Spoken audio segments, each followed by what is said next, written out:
رب سبحانك دوما يا إلهي نغمة تسري.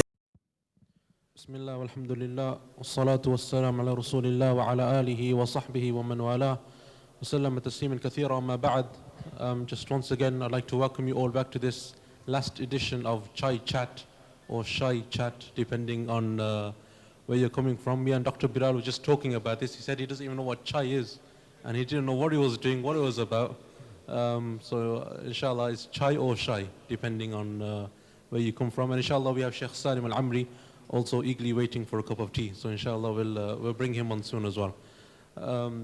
Just to start off the conversation, Sheikhana, what are your tea preferences? Tea without milk, Okay. and half a teaspoon of sugar, MashaAllah. and I only drink it when I need to stay awake. So you're not really a tea person? No, I'm not a tea, nor Okay. coffee. Because the Arabs are known for their green tea and for their red tea and for tea with mint and all sorts of I got tea. 20 years of it in Saudi. Alhamdulillah. Okay, Sheikh Barakallahu Feek, I think a lot of the brothers here would really, I mean, they know a lot about you. They've seen you many times on TV and mashallah, the conferences that you come to attend. I think one of the things that many people probably don't know about you is your journey to Islam and how you embraced Islam. So inshallah, if in a couple of minutes you could just give us some background. I would say that my journey was one from communism to Islam, in that though I'd grown up as a Christian, when I was in university, majoring in biochemistry, I got involved in student politics, and from there ended up in communism, and became a da'i for communism. And this was in Canada? Yeah, Canada and the US. I'd gone down to the US. And then after being a communist for a few years and studying it more in depth and its history, etc., and noting the weaknesses, the moral weakness that underlies it, I began to search for something else. You know, really I was looking for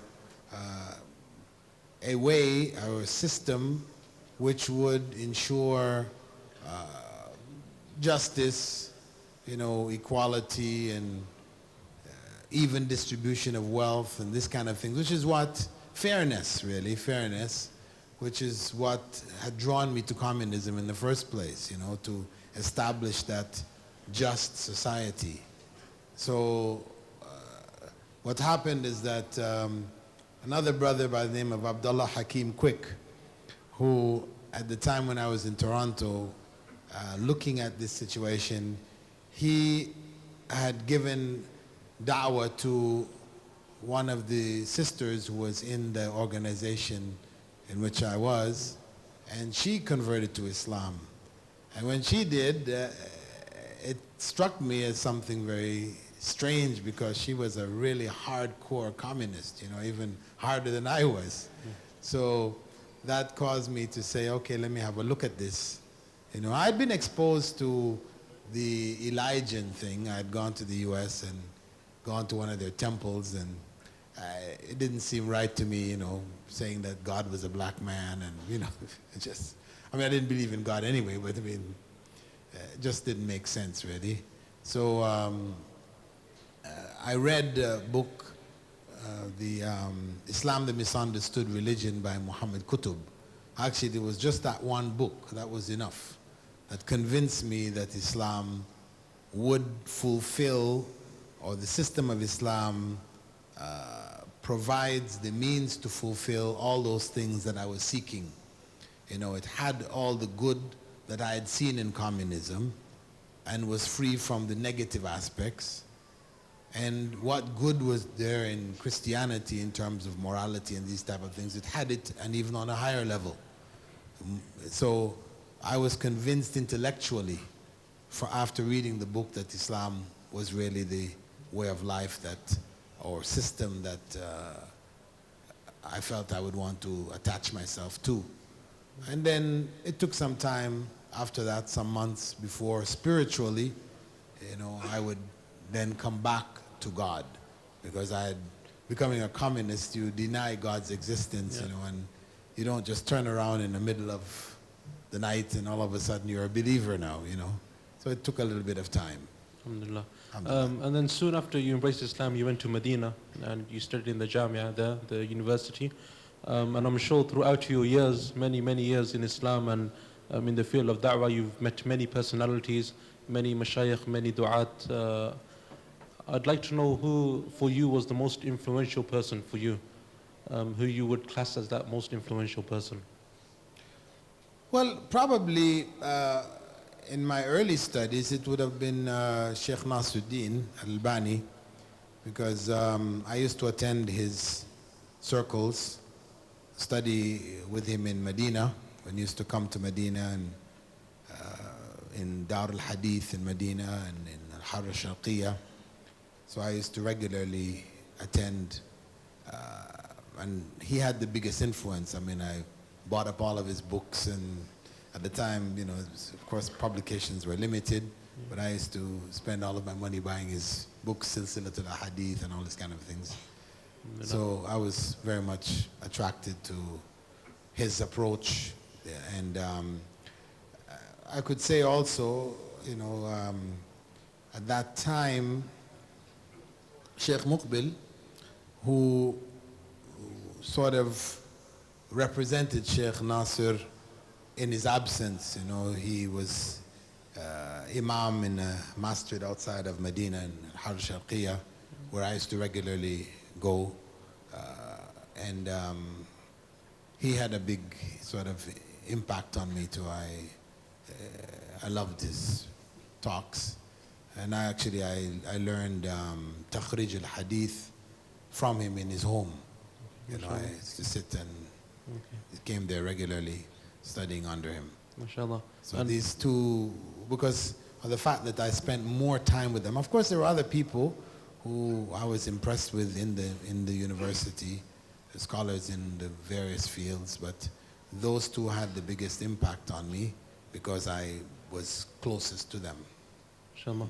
And then obviously throughout your field of da'wah, your work of da'wah, you've traveled all over the world to many, many different countries. I'd like to know which country you like the most, other than Mecca and Medina. Let's not go down that road. But other than that, which country you like the most, and where Birmingham rates in that list? Well, really, I guess really I'm attracted to the places where people are actively trying to do something for Islam. And everywhere I've been, I find people trying to do. So I really don't have a rating in my mind, to be honest. It sounds like a diplomatic answer. No, not really. I mean, mashallah, I like the things that are being done here, and London used to be the place I used to go to most often, until, unfortunately, or due to Allah's qadr, really, that the situation there sort of fell apart in terms of organized dawah activities, and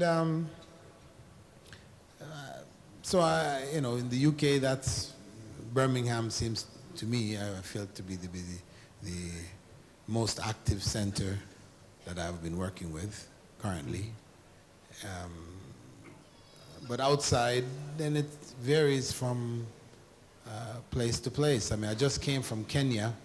I just spent 5 days in Kenya and was very impressed there too by the amount of enthusiasm that I found amongst the youth to get programs going. They just started something that we always used to talk about, if people would just give 1 penny a day, just everybody in the Muslim Ummah, give just 1 penny here, a day, you would have a huge amount of money that could do so much. We always talk about that. What happened is that they did it there. They've started it in Kenya, in Nairobi. It's called the 1 Shilling Foundation. They set it up. It's called the 1 Shilling